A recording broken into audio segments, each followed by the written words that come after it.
Υποψιαζόμαστε πως ο πρόεδρος και προεδρεύων θα έχει συμβιβαστεί με την πραγματικότητα της γελιογράφησής του.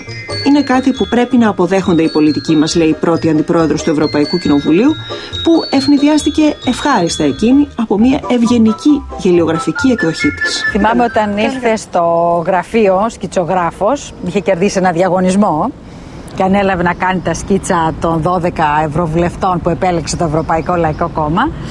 Και συζητούσαμε γιατί ήθελε να δει πώς βλέπω τη δουλειά μου, ποια είναι τα χαρακτηριστικά της πορείας μου, της καθημερινότητάς μου, για να εμπνευστεί.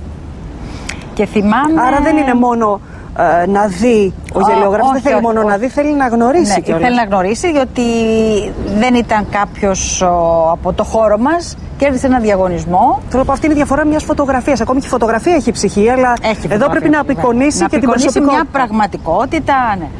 Και συζήτησε μαζί μου αρκετή ώρα. Σημείωνε, εγώ δεν ήξερα τι σημειώνει. Πώς είναι λοιπόν να είσαι πρωταγωνίστρια μιας ήταν πολύ ωραία. γελιογραφίας? Το δέχτηκα πολύ όμορφα.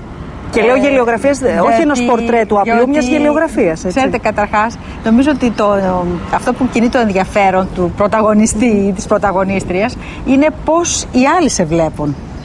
Και μου άρεσε να δω πώς ένας νέος καλλιτέχνης, ο οποίος δεν προέρχεται από το χώρο μου, από το περιβάλλον μου, φαντάστηκε να με απεικονίσει. Πώς όμως... Λοιπόν, είχε κάνει 2 επιλογές.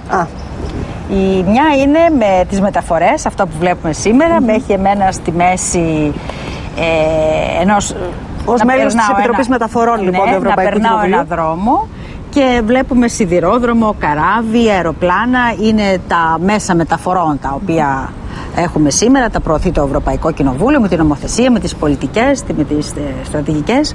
Αλλά την άλλη πλευρά μου λέει, επειδή ζείτε μια πολύ έντονη ζωή με κινητικότητα, ταξιδεύετε σε πολλούς προορισμούς, τακτά χρονικά διαστήματα, σύντομες μετακινήσεις, νομίζω ότι σας χαρακτηρίζει και σαν άνθρωπο και αυτό μου άρεσε.